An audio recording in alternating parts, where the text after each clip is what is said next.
Ils sont tous sur ce plateau. À ma droite, c'est bien Hugues Hector Zogo. Hugues Hector Zogo, bonjour. Bonjour Maurice. Comme j'aime bien vous appeler, deux H, Z. Merci beaucoup. Oui. C'est un plaisir de me retrouver une fois encore sur le plateau ce matin. Bonjour Omar. Bonjour également aux téléspectateurs, aux auditeurs de la radio Diaspora FM. Bonjour à tous les internautes qui nous suivent en ce moment précis. Très bien. Moi aussi, je salue les internautes qui nous suivent, les amis du community Madadja, pour le taquiner, modeste roulé qu'on dit. Et j'espère que vous avez posté le thème de l'actu décalé. Pouvez-vous autoriser votre femme à aller en boîte seule? Même s'il n'a pas posté, réagissez sur notre page Facebook. Il a fait les réponses pour vous permettre de comprendre. Mais bon, c'est parce que vous ne savez pas à quelle heure j'ai envoyé le thème. C'est ce matin, donc... Et pourtant, il a fait. Bon, en tout cas, bonjour, monsieur. Bonjour. Lui, c'est Oumar Adé Andjou. Il est à ma gauche. Bonjour, Oumar. Bonjour, Maurice. Bonjour, Hector. Bonjour, chers téléspectateurs, auditeurs de Diaspora FM. Alors, c'est vrai, il a fait. Je viens de m'en rendre compte. C'est ça. Ce thème va faire beaucoup jaser, c'est clair. C'est sûr. Oui, il faut titiller un peu les gens, il faut aller les chercher un peu pour voir quelles seront leurs réactions. Et je sais que les jaloux vont se fâcher, surtout les hommes jaloux. Ils vont se fâcher sur ce thème. Alors, on va y aller, Oumar. Le premier thème, on va parler de notre pays, Bénin, recrudescence des cas d'accident. Vous savez que nous sommes vendredi, on sort un peu de la politique que vous aimez si tant. On va faire un peu de société. Bénin, recrudescence des cas d'accident entre défaut d'éclairage et de citoyenneté, des vies se meurent. Alors, même en venant ce matin, pendant que je dois sortir de l'intersection entre le marché de Godomé et la voie principale, c'est quand vous êtes en train de vous engager que les motos qui sont encore à 700 mètres de vous klaxonnent pour vous dire attendez pour que moi je passe d'abord. Comme s'ils ont le pouvoir sur la route. Et j'ai dû demander aux motocyclistes qui arrivaient, est-ce que vous n'avez pas vu une voiture s'engager sur la route? Ça suffit pour qu'on me traite de tous les noms. Et ça, c'est au quotidien. On vous voit venir et on fonce sur vous. Comme si eux là, ils ont fait ils ont un pouvoir contre la mort et puis contre l'accident. Je ne comprends pas. Il y a des gens qui prennent des risques inutiles et dans ces conditions, on ne peut qu'avoir dans ce pays une recrudescence des cas d'accident. Oumar Adé Andjou. Oui, et c'est là où je salue un peu l'inspiration de notre collègue, notre confrère qui met entre défaut d'éclairage et de citoyenneté. Je pense que c'est lié également à la citoyenneté. Quand on parle de citoyenneté, je vais parler de comment on appelle, de notre civisme en fait. Il y a ce côté-là aussi qui me manque. Et je me demande s'il ne faut pas recommencer la civisme sur ce plateau. Le bon citoyen va nous parler tout à l'heure. Donc, je me demande s'il ne faut pas revoir la méthode de sensibilisation, recommencer avec la sensibilisation. C'est-à-dire, il y avait, je crois, comment ça s'appelle là, le CNSS, ou bien c'est pas ça? Oui, c'est bien. C'est le sécurité routière, vous voulez dire, CNSR, voilà, le CNSR qui faisait pas mal de sensibilisation dans le temps, mais depuis un moment, on les voit très peu. Je pense que c'est le moment de recommencer encore. Il y a aussi des ONG qui faisaient, comme à Lyon, il y a une ONG qui s'appelait à Lyon, on n'entend plus parler de ces ONG Voilà, donc il faut que tout ce monde-là reprenne donc son bâton de pèlerin, recommencer à parcourir encore nos artères. Quand ils n'ont pas de soutien aussi, ils finissent par abandonner.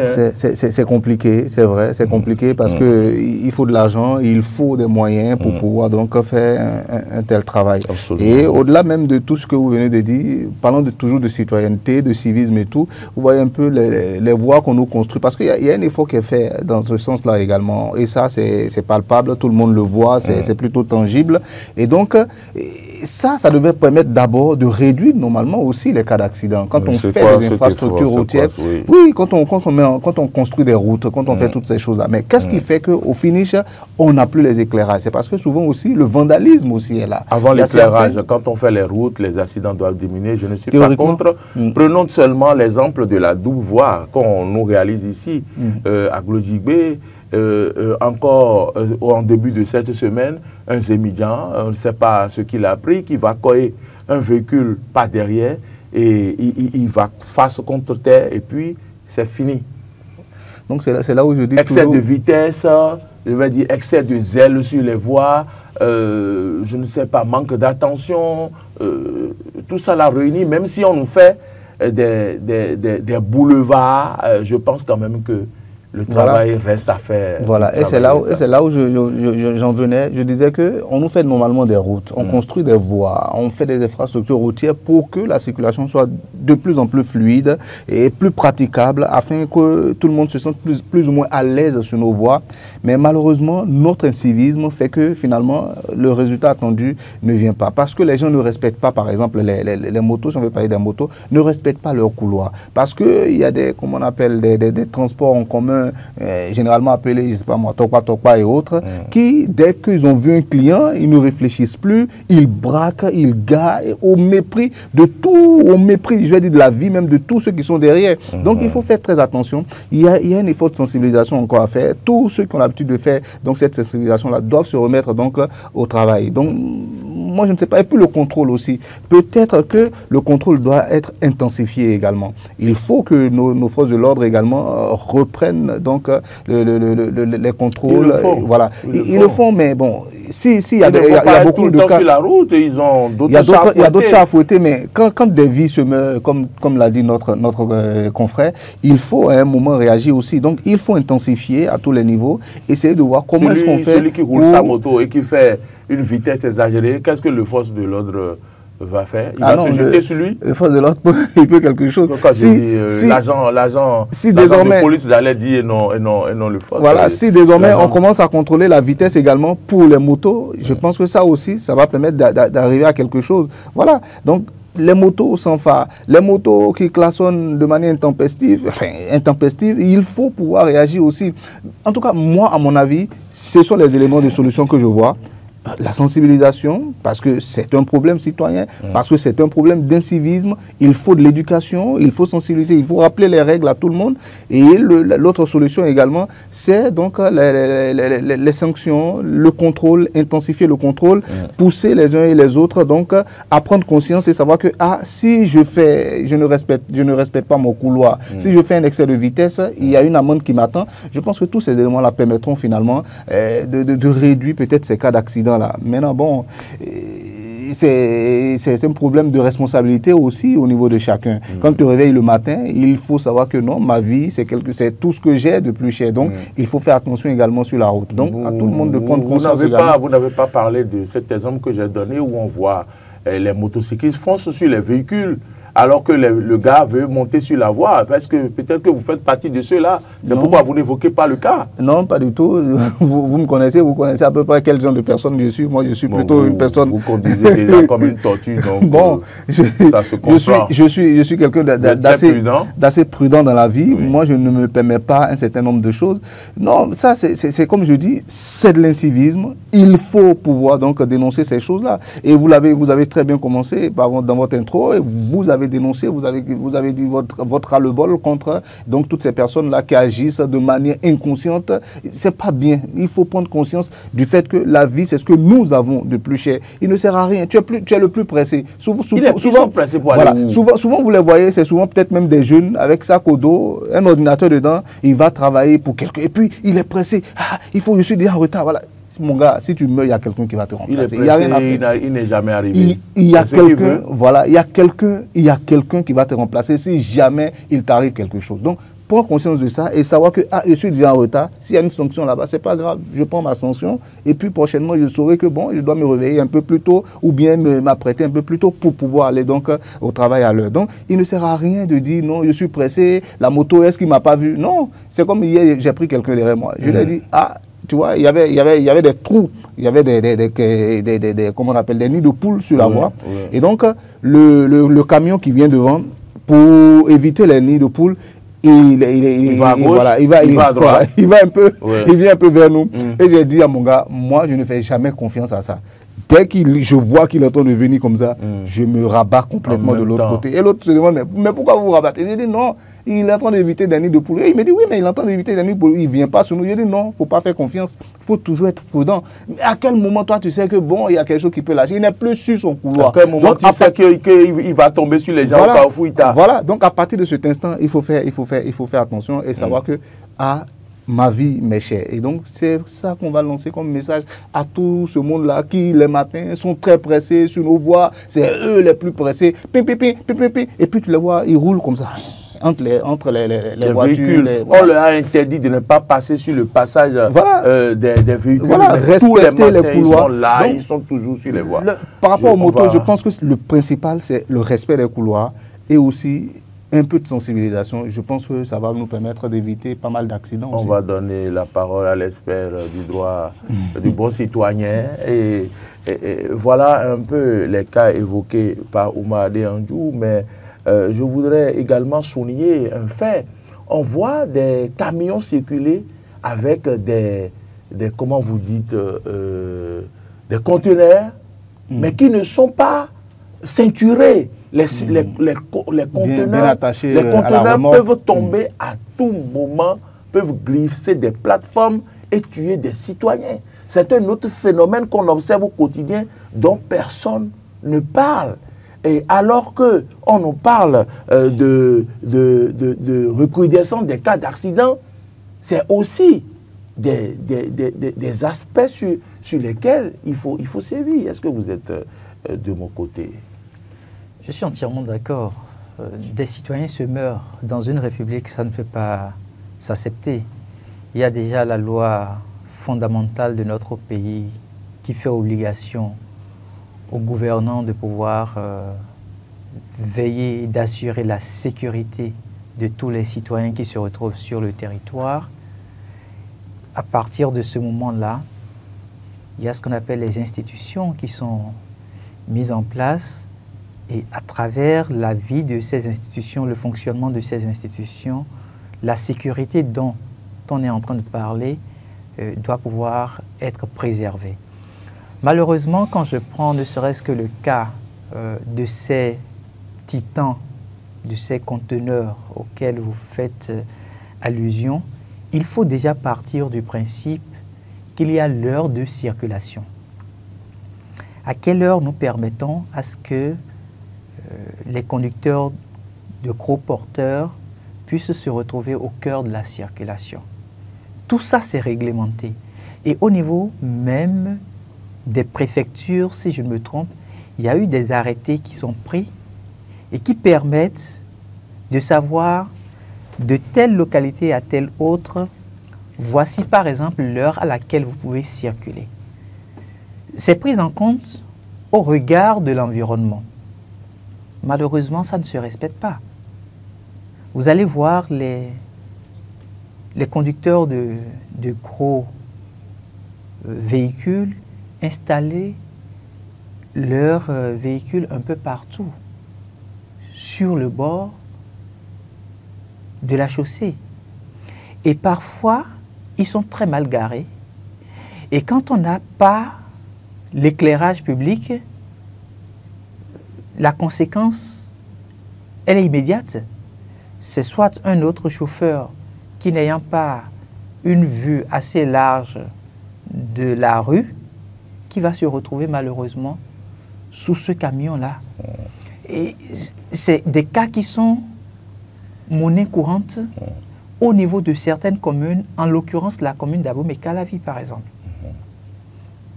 On a dénombré plusieurs situations où on a systématiquement perdu des compatriotes à nous. Mais visiblement, ça ne dit absolument rien à personne. Vous avez fait référence aux nombreuses infrastructures routières que le gouvernement aujourd'hui est en train de construire. C'est de très bonnes choses. Quand on parle du cas d'accident, il y a soit l'état des voies, soit l'état du véhicule dans lequel vous vous retrouvez, ou soit l'état du conducteur même. Alors, quand l'État se permet de vous construire de très bonnes routes, des routes de bonne qualité, il faut qu'en retour, l'État aussi puisse continuer la sensibilisation. Parce qu'il y a un fait de société qui ne retient malheureusement pas notre attention. C'est quoi? C'est le retard. Oui, voilà. Nous quittons la maison en retard. Parce qu'on se dit, nous avons désormais des boulevards. Donc on peut foncer. Donc on peut quitter la maison, là où on aurait dû faire peut-être 30 minutes de trajet, on quitte la maison avec 10 minutes de retard, se disant que la voie est libre. On peut rattraper. On peut rattraper. Et donc ça nous pousse à ne plus être vigilants sur la... Il y a un adage qui dit que le temps perdu ne se rattrape pas. Non, dans notre contexte, la manière de réflexion nous pousse à adopter ce mauvais comportement-là. À aucun moment, nous n'arrivons à nous arrêter pour nous poser les vraies questions. Celui qui sait qu'il doit être au service à 8 heures et que si 5 minutes après, il se retrouve au service, il doit pouvoir être sanctionné. Peut-être que c'est quelques billets qu'on lui retire de son salaire à la fin du mois. Qu'est-ce que ça lui coûte de quitter la maison à 7 heures? Évidemment, ce que ça lui coûte, c'est de pouvoir se dire, le gouvernement a réalisé des infrastructures, on a suffisamment de voies, on a de bonnes routes. Donc je peux aller vite. Donc je peux aller vite. Faites bien attention. Regardez le boulevard de la Marina. Vous vous rendrez compte que sur ce boulevard, presque tous les jours, il y a le radar qui est installé. Bien sûr que oui. Parce que le gouvernement est conscient de ce que le boulevard, certes, est construit, mais si on n'applique pas une certaine rigueur avec les citoyens... Les gens vont prendre l'habitude de conduire ce qu'on dit tombeau ouvert. Exactement. Mais est-ce que nous avons suffisamment de moyens pour mettre de radars sur toutes les routes aujourd'hui qui sont construites dans le pays? Et parlant de radar d'ailleurs, puisque Oumar parlait d'intensifier les contrôles, c'est un exemple. Exactement. Que les forces de l'ordre intensifient les contrôles. Ils le font. Ce n'est pas que sur cet as-là. Il y a un as à Akpakpa, il doit le savoir, qui débouche directement sur la voie de Porte-Novo, mais également ils sont tout le temps là pour traverser le pays. Ils sont tout le temps sur les routes, à des endroits, comment dire, inattendus. Je vais vous donner deux autres cas d'incivisme. Mais les populations refusent qu'on protège leur vie. Je vais vous donner deux autres cas d'incivisme. Avec l'incivisme. Le premier cas, je me retrouve dans mon véhicule et puis je tombe sous peine parce que je filais et le radar l'a constaté.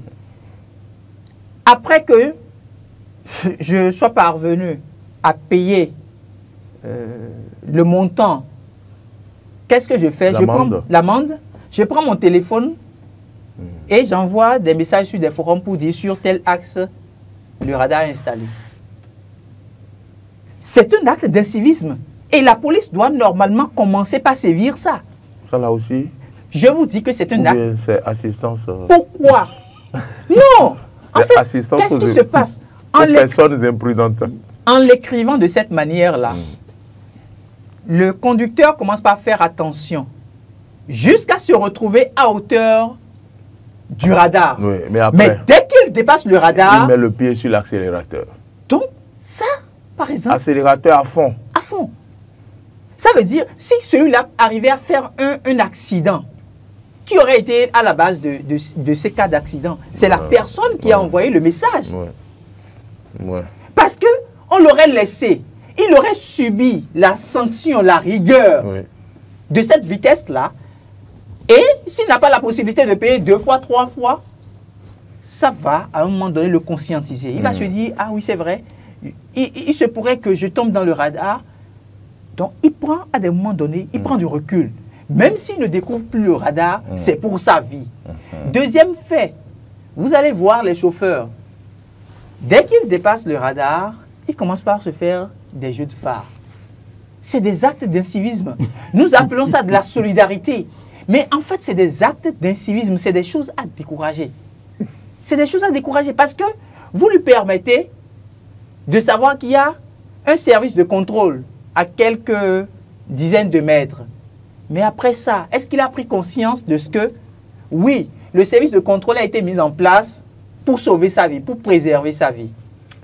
Puisqu'on parle d'accidents, on profite pour donc présenter toutes nos condoléances aux familles ou du moins à ceux qui adulent le footballeur Diogo Jota. Je sais que vous n'êtes pas trop footballeur, mais vous êtes très cultivé. Diogo Jota, le footballeur portugais, qui donc est passé de vie à trépas dans un accident avec sa voiture Lamborghini.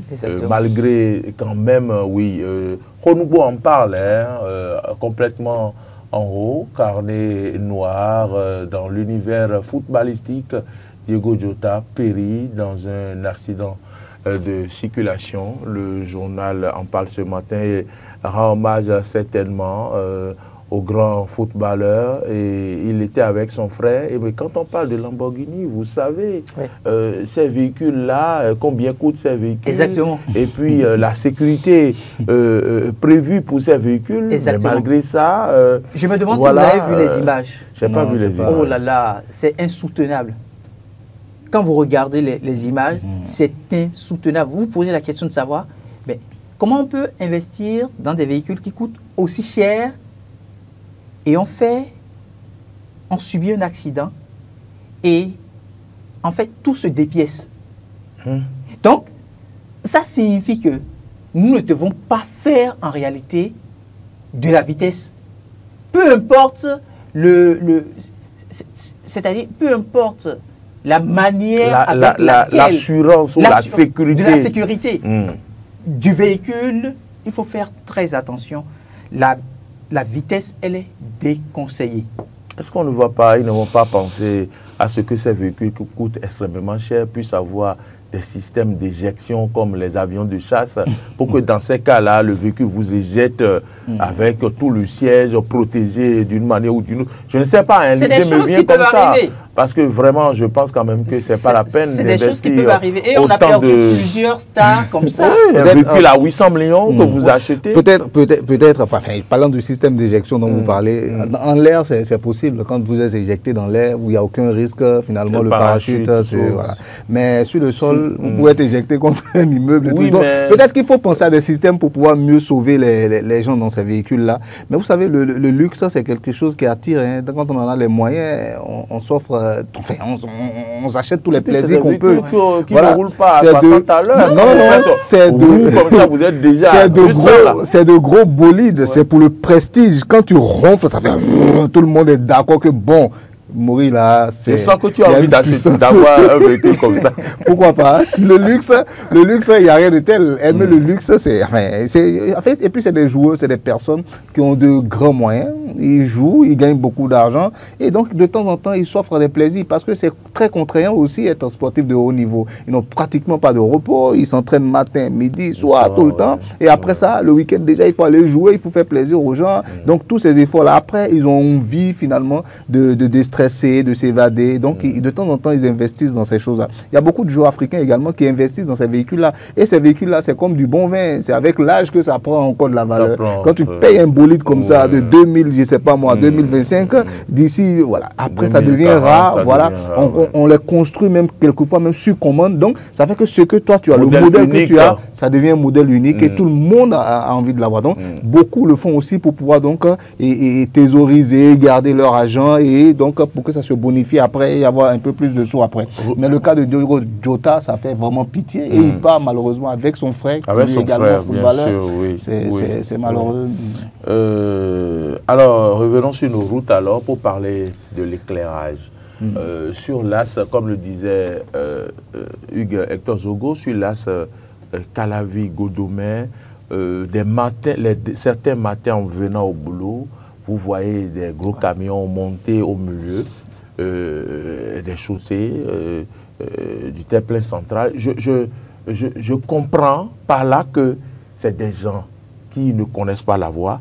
Mais quand vous ne connaissez pas la voie et vous êtes un chauffeur qui vient du Niger ou d'autres pays, forcément, quand la voie n'est pas éclairée, vous êtes exposé, vous montez facilement sur les terre-pleins. Donc, je pense quand même que ce problème d'éclairage que pose le quotidien est fondamental. Oui, c'est vraiment fondamental. Et puis pour les gros camions dont vous parlez, ce n'est pas eux qui sont exposés, c'est plutôt ceux qui viennent derrière, qui n'ont pas la visibilité, enfin, qui vont aller s'encastrer dans ces trucs-là. Et quand il pleut, voilà, quand il pleut la nuit, et vous êtes sur ces routes, c'est encore grave. Vous ne voyez pratiquement déjà rien. quand il pleut, c'est très compliqué de maîtriser les engins. Donc si encore on doit ajouter le problème d'éclairage. Et puis le problème d'éclairage de cette voie-là, Godomè-Calavi, qui traverse vraiment tout Calavi, c'est un problème qu'on a tout le temps dénoncé sur ce plateau. On en a parlé. Je ne serai pas fatigué. Oui, on ne va pas se fatiguer puisqu'on emprunte tout le temps la voie et les désagréments sont là. Il y a même de grandes autorités de notre pays qui sortent chaque jour de Calavi. Beaucoup parmi eux, des ministres même qui sortent de Calavi. Donc, s'ils voient ça et qu'ils ne réagissent pas, bon, qu'est-ce que vous voulez qu'on fasse? Il faut pourtant donc faire quelque chose. Calavi, c'est la cité résidentielle aujourd'hui. C'est là où tous les travailleurs de Cotonou viennent habiter. Donc, à partir de cet instant, on doit savoir que, c'est un problème comment on appelle, c'est un problème, enfin, je ne sais pas moi, que l'État doit prendre en main. Cela relève donc du devoir régalien de l'État de pouvoir donc éclairer cette voie-là et donc permettre donc une circulation fluide et sécurisée à tous ceux qui empruntent donc la voie et ce taxe-là, Cotonou, enfin, Calavi-Godomè, parce que c'est quelque chose d'assez... Quelquefois, mais il y a des nids de poules. Ça, il faut le dire. Ajouter à cela l'incivisme de certains cyclistes, motocyclistes, et les topa, tout ce monde-là, vous voyez ce que ça crée. Donc, il faut à un moment penser à l'éclairage de cette voie-là. Je ne sais pas ce qui bloque. Si c'est au niveau de la mairie, que les gens de la mairie réagissent. Si c'est au niveau donc, de l'État central, que les gens prennent des initiatives également pour nous éclairer cette voie-là. C'est quelque chose de... Enfin, ça crée beaucoup de désagréments. Quand tu sors même de chez toi, tu ne sors pas avec beaucoup de sérénité. Si chaque fois que tu dois prendre la voie, tu dois avoir peur, non, à un moment, il y a un souci. Il faut qu'on nous... Voilà. Et le stress, on sait ce que ça cause dans le corps. Donc, il faut faire très attention. Il faut qu'on pense à tous ceux qui empruntent cette voie-là. Ça devient véritablement un problème. Vous voyez, par exemple, moi, quand je viens, par exemple, à Eden, je me dis, Dieu soit loué. Pourquoi ? Parce que je vois qu'il y a des travaux qui sont en train d'être faits sur cette voie-là. Parce que cette voie-là aussi, c'était un gros calvaire. Déjà, à partir de 20h, on ne voit plus rien. Enfin, 20h, de 19h30, 19h45, on ne voit plus rien. C'est pratiquement impraticable. Et c'est une voie inter-État où de gros camions passent. Voilà. Donc, ils sont en train de faire ça. Tout le monde est en train de pousser. Malgré les désagréments que les travaux causent, on crie quand même un ouf de soulagement. On se dit, voilà, ça est, l'État a pensé finalement aux gens. Donc, il faut penser également de l'autre côté aussi. Il y a des gens qui vont crier, qui vont pousser également un ouf de soulagement, ne serait-ce que pour cette voie-là, ce taxe-là, Godomè, Calavi, vraiment, enfin, il y a quelque chose qui ne va pas. Quel est le problème? Quel est le problème? Il faut qu'à un moment, certaines personnes aussi montent au créneau. Il faut que certaines personnes montent au créneau. Il ne faut pas faire les éclairages dans les zones d'aéroport, mais vous savez, moi je me dis, oui, il y a un aéroport invisible que nous on ne voit pas. Non, je ne pense pas. Je pense qu'il doit y avoir un problème soit administratif qui bloque les choses, ou bien le fait que les gens ne veulent pas... toute la voie. Oui, mais au moins ne serait-ce que l'éclairage en attendant de reprendre tout, pour qu'on puisse rouler de manière sereine sur cette voie-là également. Parfois, on se pose la question de savoir si nos dirigeants sont vraiment à l'écoute du peuple. Quand vous prenez cette voie, je ne sais pas combien de chaînes de télévision n'auraient pas eu à réaliser des éléments pour décrier le phénomène. Parce que c'est la voie qui emmène vers la connaissance. L'université, mais c'est là où il y a la connaissance. Et tous nos professeurs d'université font cette voie le matin et retournent le soir. Vous voulez qu'on perde ceux-là? Ceux qui réfléchissent, en fait, pour que la nation grandisse.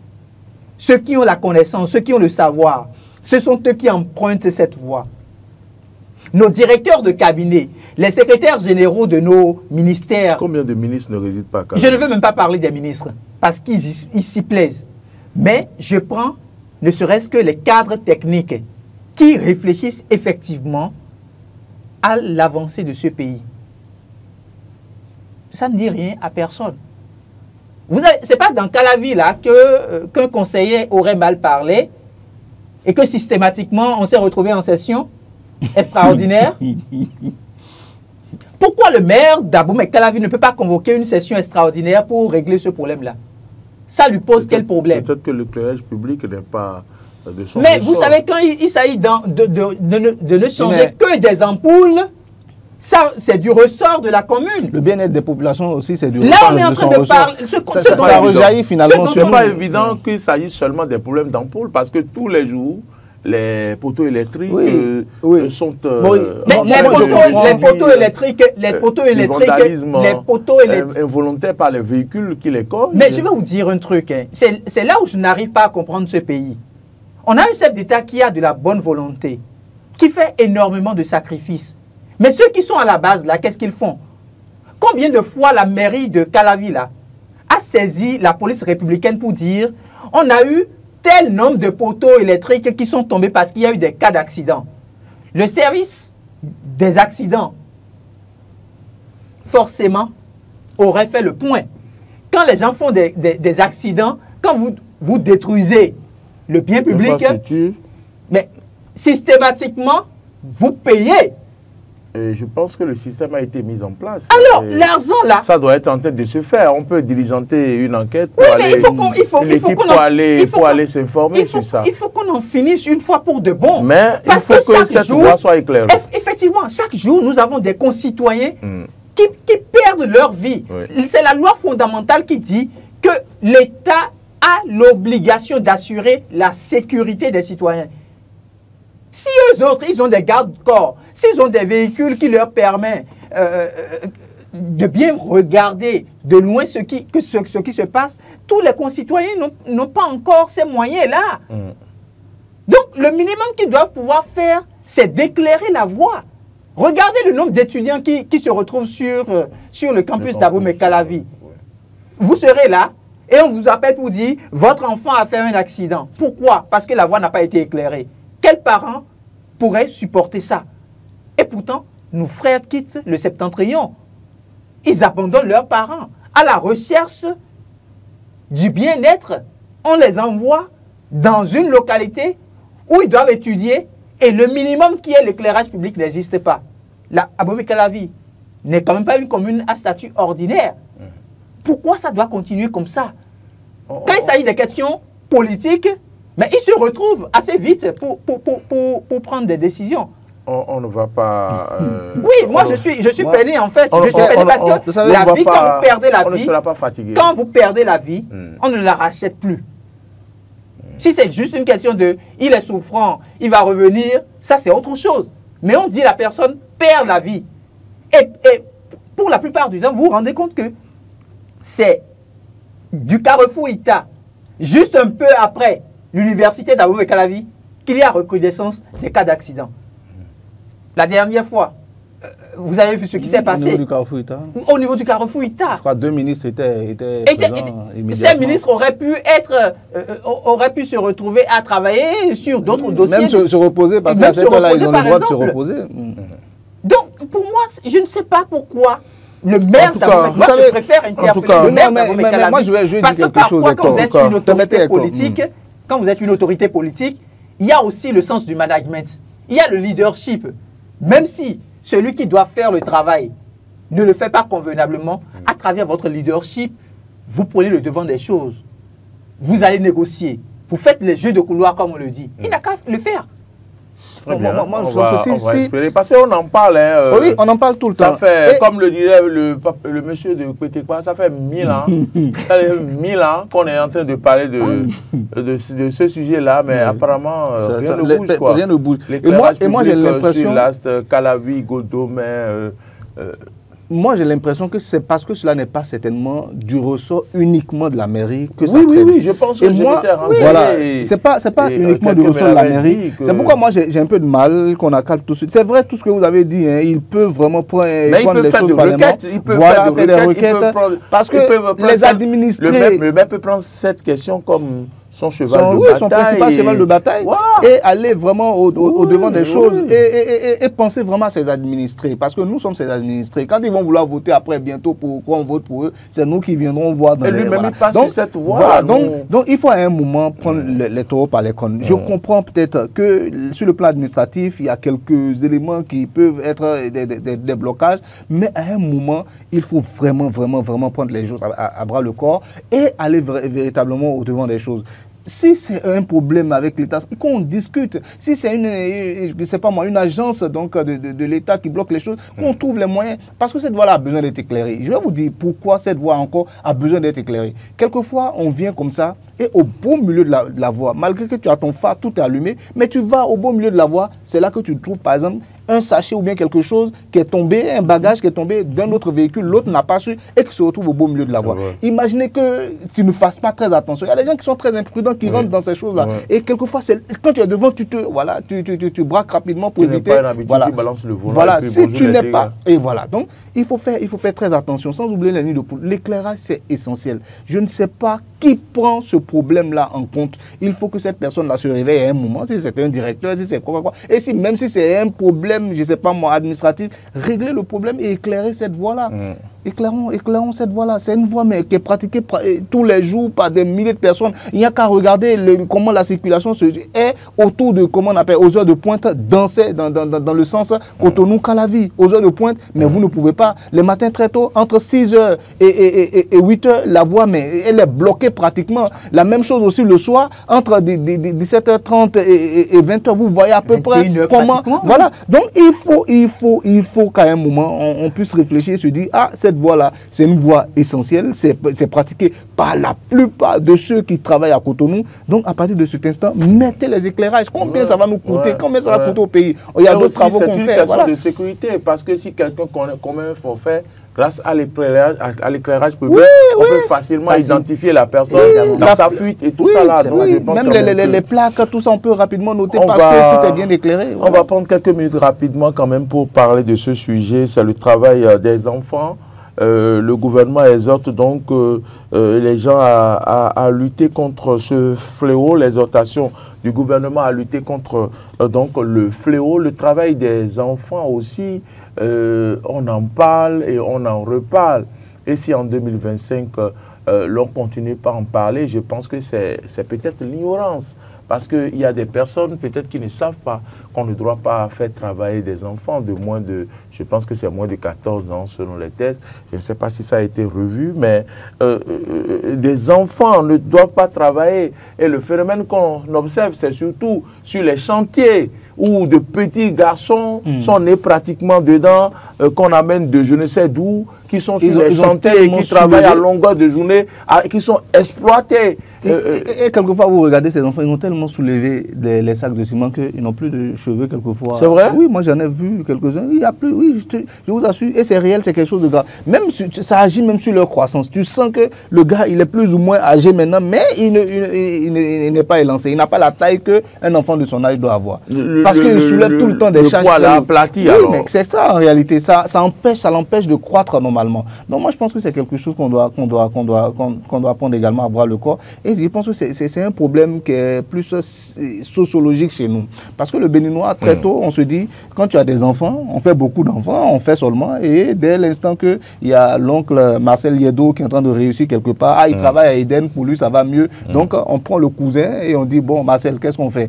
Il faut t'occuper de ton frère, c'est l'enfant de ton frère, qu'est-ce que tu vas faire? Voilà. Donc tu es obligé de le prendre. Et finalement, ceci-là, c'est un peu dans notre culture. Et on a comme ça des vies de maigons, des gens qui viennent, quel travail tu veux apprendre? On va le déposer quelque part, sans suivi, rien du tout. Un patron qui va l'exploiter, c'est lui qui va faire toutes les tâches, qui va puiser de l'eau pour sa femme, qui va laver les habits de ses enfants. Et ce petit-là, c'est lui qui est le premier à se réveiller dans la journée, enfin, le matin, le dernier à se coucher. Et tout ça, on fait ça tout le temps. Sans oublier aussi ceux qui pensent que non, quand on fait un enfant, ça doit être une source de revenus. Ils sont là, pleins, comme ça. Encore que envoyer les enfants au Nigeria si la femme du tonton, elle est commerçante, il faut lui mettre encore sur la tête après quelques tas d'oignons pour qu'il aille vendre au cours de la journée. Voilà. Et ceux même qui sont vraiment des spécialistes, qui pensent réellement que faire des enfants là, il faut que ça rapporte. Et donc, ils confient leurs enfants à des gens qui vont carrément les placer au Nigeria quelquefois.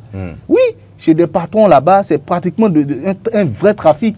C'est vrai que les autorités font beaucoup d'efforts pour éliminer également ce trafic-là, mais c'est des choses qui persistent. Donc, à un moment, il faut continuer la sensibilisation. Il faut dénoncer. Oui, je comprends que l'exhortation du gouvernement, il faut pas abandonner. De la même manière que nous n'abandonnons pas par rapport à la voie, l'axe Calavi-Cotonou, nous n'allons pas abandonner par rapport aux enfants aussi, parce que c'est ça aussi comment on appelle, l'avenir radieux qu'on espère pour le Bénin commence là. Oui, c'est la relève de demain qui est là. S'ils sont maltraités, s'ils sont mal formés, toutes ces choses-là, quel avenir vous attendez pour notre pays? Donc, il faut à un moment prendre conscience. Et beaucoup de sensibilisation. C'est l'éducation. Je pense que c'est ça. Plus dès l'instant où c'est quelque chose qui est dans notre manière de faire, il faut à un moment changer les logiciels dans la tête des gens, leur parler, leur faire comprendre, leur faire prendre conscience que non, ton enfant, c'est peut-être lui qui va prendre soin de toi demain. Ton enfant, c'est l'avenir de ton pays demain. Donc, il faut investir sur son enfant. Il faut faire des enfants parce qu'on en a les moyens. Il ne faut pas faire des enfants parce qu'on doit faire des enfants. Parce que ça aussi, c'est quelque chose aussi chez nous. Hein. On fait des enfants parce qu'on a l'âge de faire des enfants. Et il y a certains même qui te réveillent, qui te disent il faut maintenant faire des enfants. Tu connais Bacon? Non. Tu ne connais pas? Non. Il faut procréer, c'est ça, non? La procréation à outrance. Bon, c'est malheureux. Maintenant, enfin, il faut éduquer nos populations. Il faut qu'on change nos mentalités. Il y a du travail. Il y a du travail à ce niveau. Oumar, Hugues Hector Zogo, en 4 minutes. Oui, je pense qu'il y a des actions urgentes à mener. La première action urgente, c'est que nos députés à l'Assemblée nationale puissent nous aider à prendre des tests de loi. Oui, oh là là, les tests de loi, les tests existent. C'est Hector Zogo. Mais la pratique, qu'est-ce que les tests vont faire? Est-ce que les tests viendront chasser les enfants qui sont sur les chantiers du chantier? Évidemment. Est-ce que les tests viendront les chasser? Évidemment. En tant que citoyen. Quand ils prennent les tests là-bas, ça suffit? Là où je suis aujourd'hui, si je vais sur un chantier d'un homme riche, où je ne vois que des enfants en maltraitance sur le chantier, qu'est-ce que je peux faire? L'arsenal juridique qui me protège est où? Ça doit exister. Non. C'est ça le problème. Il faut dénoncer. Dénoncer. Mais après la dénonciation, qu'est-ce qui suit? C'est-à-dire que notre arsenal juridique... Je pense que ce que vous dites notre arsenal est pertinent parce qu'il faut mettre en place une structure comme la structure pour les femmes, là, l'INF. Il faut mettre une structure en place qui va donc s'occuper de ce volet-là, le travail des enfants, avec tout ce qu'il faut, avec des contrôles, regardez tout l'investissement. Regardez tout l'investissement que l'UNICEF fait pour les enfants. Et pourtant, vous parcourez peut-être une cinquantaine de chantiers. Ce matin, vous aurez sur près d'une trentaine des chantiers où on a des enfants. Absolument. C'est pas près d'une centaine, c'est sur presque tous. À moins que ce soit peut-être des chantiers de l'État, parce que là, on peut plus regarder aujourd'hui.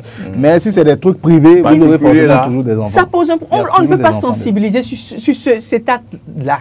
Pourquoi? Pourquoi ne devons-nous pas encore continuer la sensibilisation? Pourquoi il n'accepte pas que ses propres enfants aillent sur les chantiers?